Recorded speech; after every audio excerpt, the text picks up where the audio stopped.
Terpantas, terkini dan sahih. Bila-bila masa, di mana jua. Berita di jari. Subscribe YouTube Bulletin TV3. Bulletin pagi 11 Mac 2020, anda bersama dengan saya Siti Khadijah Jaafar. Tajuk utama pagi ini, rakyat disaran terap langkah penjarakan sosial kurangkan risiko jangkitan COVID-19.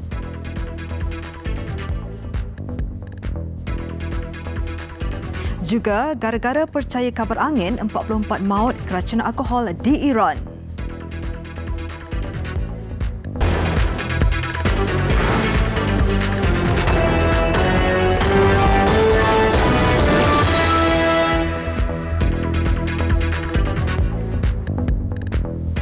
Assalamualaikum dan salam sejahtera. Masyarakat diingatkan agar sentiasa melakukan penjarakan sosial sekurang-kurangnya 1 meter bagi tujuan mengurangkan risiko jangkitan COVID-19. Pesanan itu dibuat oleh Menteri Kesihatan Datuk Seri Dr. Adham Baba pada hari pertamanya bertugas. Cadangan kita untuk mengadakan dipanggil penjarakan sosial ya. Yang penting ni penjarakan sosial ni maknanya social distance ya. Social distancing ya. Social distancing ya. Di mana jarak-jarak yang perlu kita kemukakan kepada terutama masyarakat mungkin dalam jarak 1 meter ya, 1 meter. Dan kita ingin juga memberikan nasihat supaya dalam masa terdekat kalau boleh kita avoid crowd kita cuba kurangkan mengadakan perhimpunan-perhimpunan Mengulas penularan berita palsu, beliau memberi amaran tindakan akan diambil memandangkan ia mampu menimbulkan keresahan masyarakat. Terdahulu beliau meninjau alat pengesan suhu badan manusia di bangunan terminal berlepas KLIA Sepang, Selangor. Hadir sama dua timbalannya, Datuk Dr. Nur Azmi Ghazali dan Datuk Aaron Agudagang. Sehingga kini terdapat 84 unit thermal scanner di seluruh negara. Sebanyak 12 kes baru jangkitan COVID-19 direkodkan Kementerian Kesihatan semalam yang menjadikan jumlah kumulatif kes positif ialah 129 orang. Melalui kenyataan dikeluarkan Pejabat Perdana Menteri, kes positif yang direkodkan adalah dalam kalangan pengesanan kes yang disyaki, kontak rapat dan misi bantuan kemanusiaan.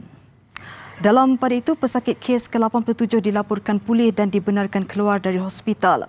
Maklumat itu dibentangkan KKM kepada Perdana Menteri Tan Sri Muhyiddin Yassin melalui taklimat mengenai status semasa di Pusat Kesiapsiagaan dan Respon Krisis CPRC Kebangsaan Putrajaya. Beliau turut mempengerusikan satu mesyuarat koordinasi bagi membincangkan situasi semasa COVID-19 di negara ini. Pada masa sama, Pejabat Perdana Menteri berkata kerajaan dalam perancangan untuk menjadikan Hospital Sungai Buloh sebagai hospital khusus untuk merawat kes COVID-19.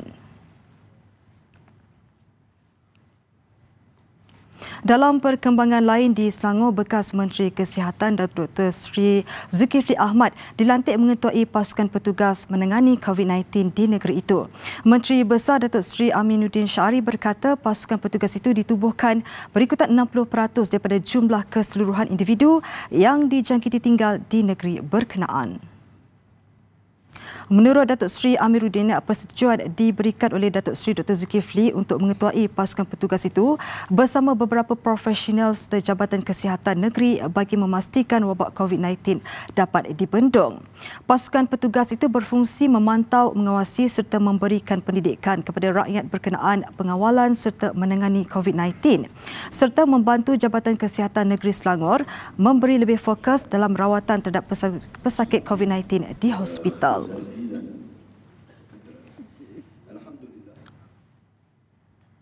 Kualiti pendidikan negara akan terus dipertingkat sejajar dengan harapan tinggi masyarakat agar sistem setiada dapat melahirkan generasi masa hadapan yang cemerlang dalam pelbagai aspek termasuk bersaing di peringkat global. Itu ikrar Menteri Pendidikan baru Dr. Muhammad Razzi Majidin sebaik ditanya berhubung harapan dalam menerajui jawatan yang baru diterimanya.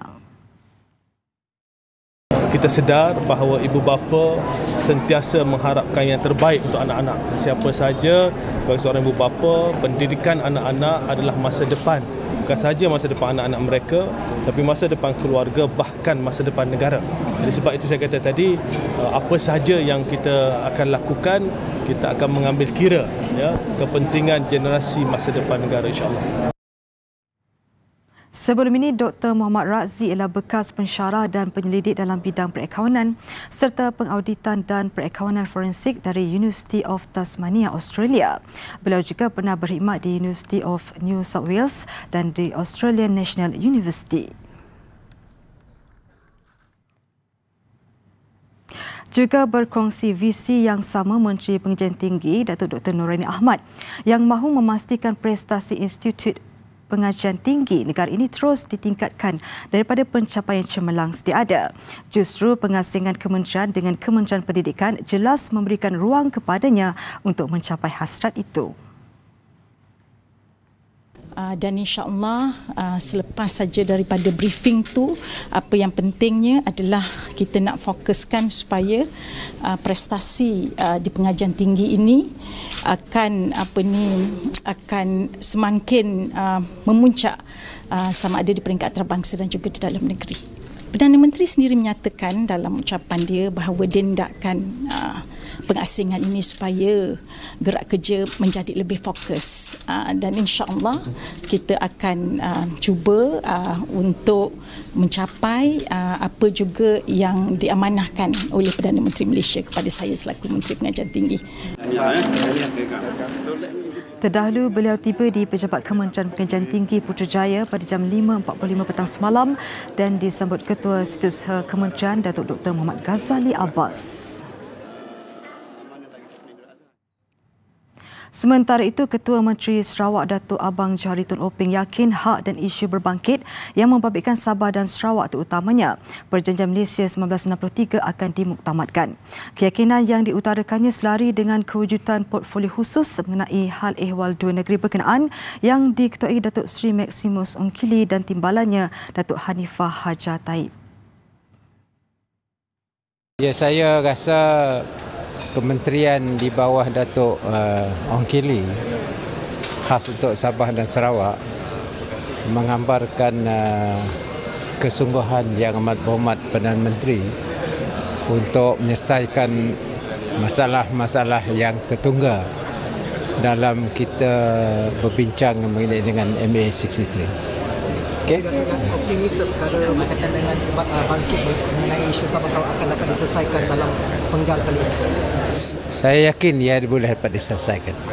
Enough of talking already, harus fokus adalah menyelesaikan. So perkara-perkara seperti MA 63 sangat penting dan cukup dokumen-dokumen yang telah dikemukakan oleh kedua-dua negeri untuk tindakan. Kalau di Sabah selain dari itu perkara keselamatan, perkara PTI di Sabah yang telah menjadi duri dalam daging begitu lama. Dan ini perlu diadres dan saya telah berbincang dengan Tan Sri juga, Perdana Menteri, bahwa we can do it, duduk semeja dan mengambil secara transparan. Selain itu soal pembangunan di Sabah dan Sarawak yang seimbang. Okay. Ini pun jadi sunggutan begitu lama. Dan soal minyak, royalti dan petroleum. Ini ada 4 perkara yang saya rasa perlu diadres dan asas-asasnya dokumennya sudah pun dikemukakan. Hanya duduk dengan political will dan semua pihak bertindak sabar, okay, and sincere. Saya yakin kita boleh mencapai milestone.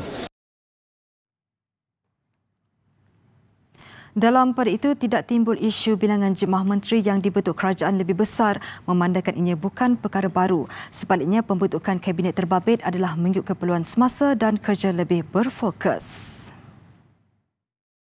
Setiap kementerian diwujudkan berdasarkan keperluan semasa. Jadi mungkin kali ini kita perlukan lebih banyak kementerian untuk memberikan lebih fokus kepada bidang masing-masing.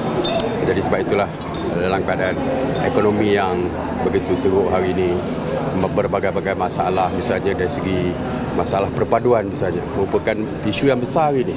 Sebab itu diwujudkan Kementerian Perpaduan Khusus. Sebelum ni pernah saya duduk di kementerian, duduk dalam jemaah menteri di mana 35 atau 36 tak silap saya.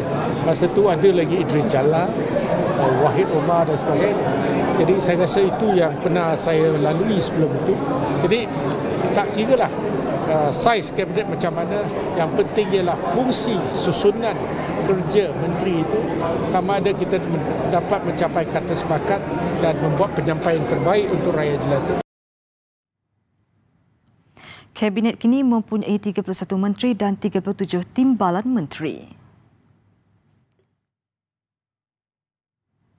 Pentadbiran kerajaan di Putrajaya yang sudah lengkap mampu memberi imej baru dan mampu menarik semula keyakinan pelabur luar. Itu antara keyakinan yang diluahkan oleh PAS selain berharap agar barisan jemaah menteri yang baru mampu melaksanakan transformasi yang diidamkan rakyat. Tapi pada pandangan kita satu line up yang baik, memberikan satu imej yang baru dan segar kepada masyarakat berbeza dengan sebelum daripada inilah.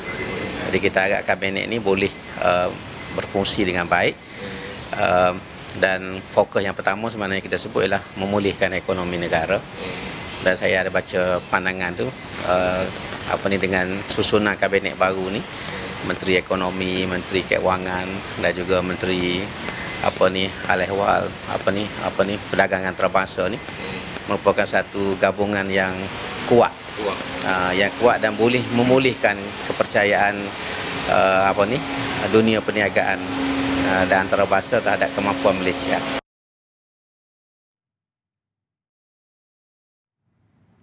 PAS menegaskan masih terlalu awal untuk membincangkan mengenai pelaksanaan rang Undang-Undang Mahkamah Syariah Bidang Kuasa Jenayah Pindaan 2016 atau lebih dikenali sebagai RUU 355. Naib Presidennya Datuk Muhammad Ahmad Abdullah berkata walaupun PAS kini berada dalam Kerajaan Persekutuan, namun wujud pelbagai cabaran lain antaranya mengukuhkan kerajaan setiada yang lebih perlu diutamakan sebelum pelaksanaannya.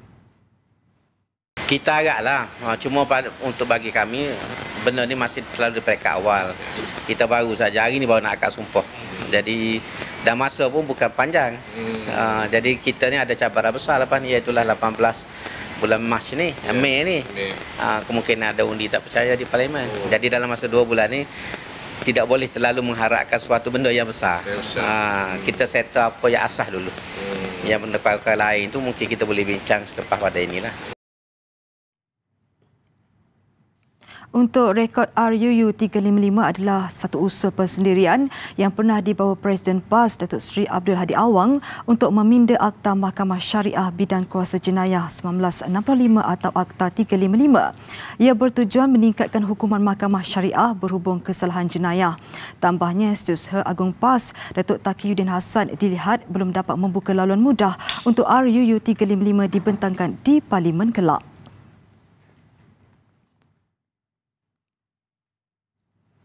Kementerian Perdagangan Dalam Negeri dan Hal Ehwal Pengguna Selangor merampas 2,100 unit produk makanan bernilai lebih RM12,000 kerana didapati menggunakan logo halal tidak diiktiraf Jabatan Kemajuan Islam Malaysia JAKIM.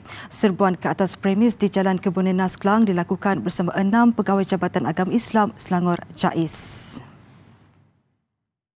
Hasil daripada serbuan dan juga ops yang kita laksanakan pada hari ini, kita dapati bahawa premis melaksanakan perniagaan, perdagangan yang tidak menepati CJ halal di bawah kita ambil siasatan di bawah Akta Perihal Dagangan APD 2011 di bawah Sub Perakuan dan Penandaan Halal. Sebelum ini, premis yang mengeluarkan 3 jenis produk makanan itu dipercayai gagal memohon CJ halal yang diperakui. Pihaknya turut akan membuat laporan kepada Jabatan Kesihatan Negeri Selangor untuk tindakan lanjut berikutan premis terbabit yang beroperasi dalam keadaan tidak bersih. Sementara itu, beliau turut menasihatkan pengguna supaya sentiasa peka terhadap logo halal yang tertera pada bungkusan makanan. 5 sahabat dihadapkan ke Mahkamah Session Kelang Selangor atas tuduhan bersama-sama melakukan rompakan bersenjatakan tukul besi di sebuah kedai emas. Mengikut pertuduhan, barang kemas yang dirompak mereka membabitkan 38 utas rantai emas dengan nilai RM121,000. Tertuduh A. Devandaran, M. Joshua, S. Maharaj, S. Anand Krishnan dan Stephen Engberg mengaku tidak bersalah. Perbuatan didakwa dilakukan 22 Februari lalu di Kedai Emas Tommy, Pusat Beli Belah Aeon, Bukit Tinggi, Klang. Hakim Datuk Ahmad Zamzani Muhammad Zain membenarkan masing-masing diikat jamin RM12,000 dengan seorang penjamin. Sabit kesalahan membawa hukuman penjara 20 tahun dan sebatan. Besar impaknya. Tular selepas hasilnya. Pantas menampilkan prosiding ini secara keuangan maya. Berita di jari. Subscribe YouTube Bulletin TV3. Luar negara, gempa bumi sederhana kuat bermagnitude 5.0 pada skala Richter menggegarkan kawasan Bogor, Indonesia. Gempa berlaku kira-kira 83 km dari Jakarta. Menurut Badan Meteorologi, Klimatologi dan Geofisika, gempa berpusat 38 km barat daya Bogor, Jabar pada kedalaman 10 km. Tiada amaran tsunami dikeluarkan. Gegaran turut dirasai di Bogor, Depok serta beberapa kawasan di Jakarta. Setakat ini tiada laporan kerosakan harta benda atau kemalangan jiwa.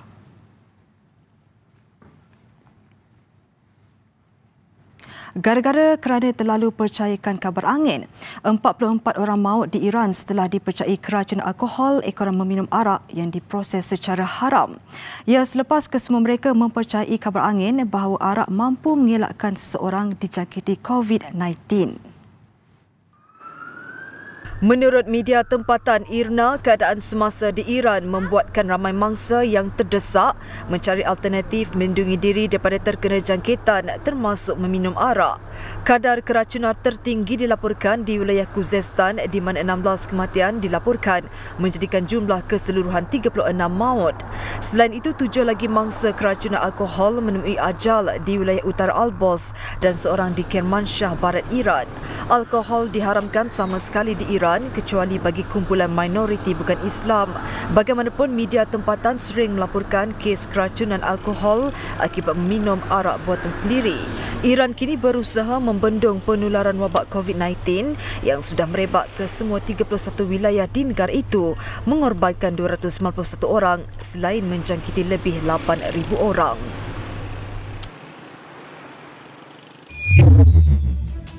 Sementara itu, Menteri Kesihatan Britain Nadine Dorries disahkan positif jangkitan COVID-19. Dorries adalah sebahagian daripada pasukan yang menggubal peraturan khusus untuk menangani penularan COVID-19 sebelum jatuh sakit. Pegawai Jabatan Kesihatan sedang berusaha mengenal pasti semua individu yang pernah berurusan dengan Dorries, termasuk kalangan ahli parlimen. Di Indonesia, 8 kes baru positif COVID-19 dilaporkan berbanding 19 kes yang dicatatkan semalam. Indonesia kini mengetatkan pemeriksaan kesihatan di semua pintu masuk antarabangsanya selain menyekat pelawat dari beberapa negara seperti Iran, Korea Selatan dan Itali. Kementerian Kesihatan Singapura mengesahkan 6 lagi kes positif jangkitan COVID-19 dengan 3 daripadanya kluster membabitkan Majlis Makan Malam Persendirian di Safra Jurong pada 15 Februari lalu. Dalam pada itu, juruterbang, kru kabin dan penumpang pesawat penerbangan perniagaan yang beroperasi untuk laluan ke Singapura dikehendaki membuat pengisytiharan kesihatan mengikut Akta Penyakit Berjangkit.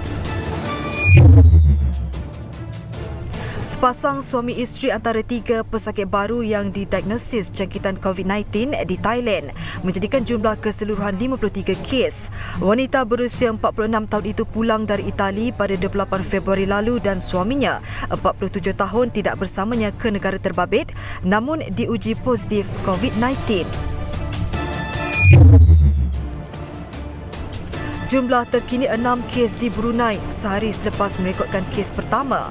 Menurut Kementerian Kesihatan negara itu, 5 kenalan rapat pesakit pertama juga didapati positif jangkitan COVID-19.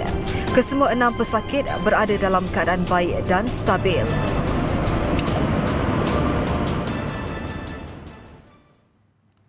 Perkembangan perbicaraan kes jenayah tembak jatuh pesawat MH17 milik Malaysia Airlines Berhad yang mengorbankan 258 penumpang 6 tahun lalu. Pihak pendakwaan Belanda di Kompleks Kehakiman Schiphol Amsterdam mendakwa Rusia campur tangan dalam siasatan jenayah pesawat MH17. Ia termasuk percubaan menggodam siasatan penyiasat dan menjejak saksi. Peguam pendakwa Tejas Berger pada perbicaraan 4 suspek kes tembak jatuh pesawat Malaysia Airlines pada 2014 di timur Ukraine berkata tindakan Rusia itu menyebabkan beberapa saksi bimbang keselamatan nyawa mereka.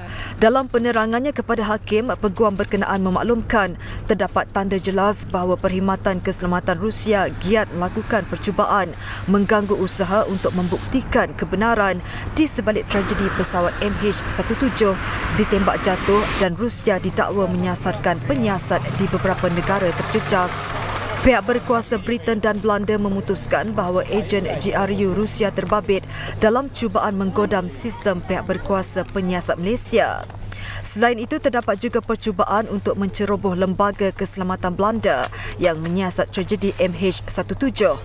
Peguam pendakwa turut menyatakan kebimbangan berhubung cubaan Rusia mengesan saksi yang berpotensi dalam perbicaraan, termasuk beberapa orang daripada mereka akan memberikan kenyataan tanpa nama. Perbicaraan MH17 tanpa kehadiran 4 suspek membabitkan warga Rusia dan Ukraine. Penyiasat antarabangsa mendakwa pesawat Boeing 777 itu ditembak jatuh menggunakan peluru berpandu Buk buatan Rusia yang dilepaskan dari wilayah dikuasai pemberontak pro-Rusia.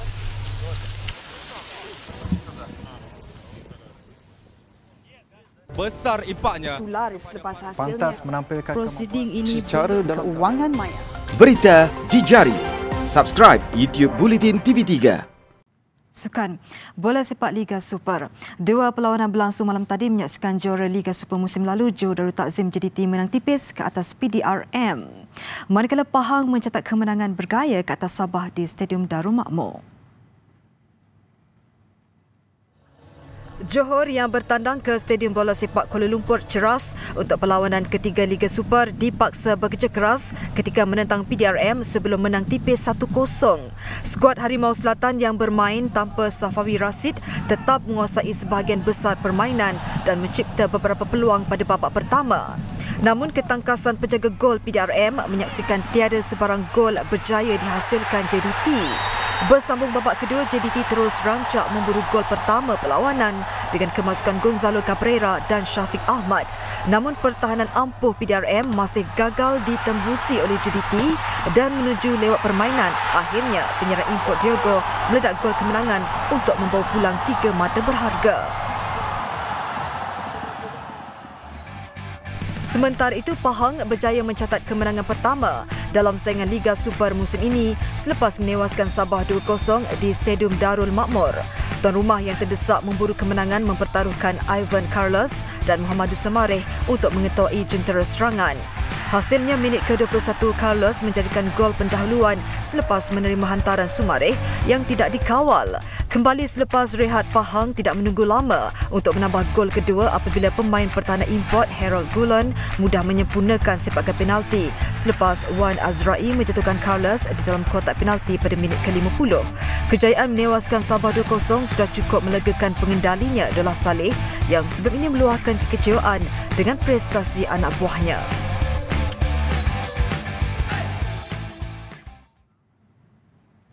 Dalam pada itu, turut berlangsung semalam aksi Liga Perdana membabitkan 4 perlawanan.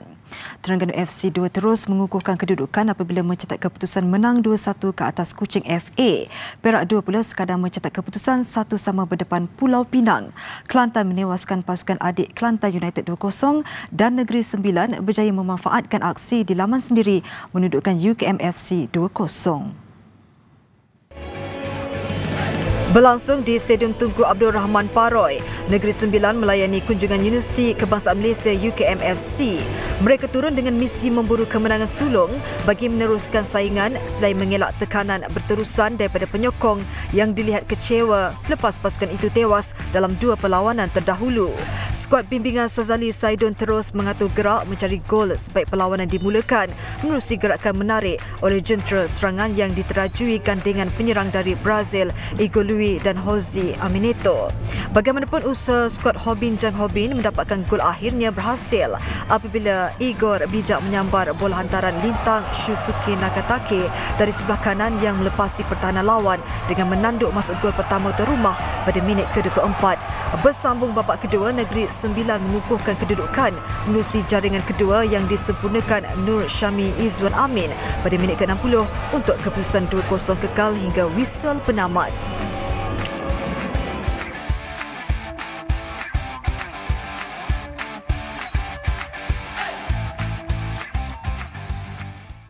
Sekian paparan Buletin Pagi. Terus ikuti platform digital dan media sosial Buletin TV3 untuk pelbagai perkembangan berita terkini. Saya Siti Khadijah Jaafar. Salam hormat dan Assalamualaikum.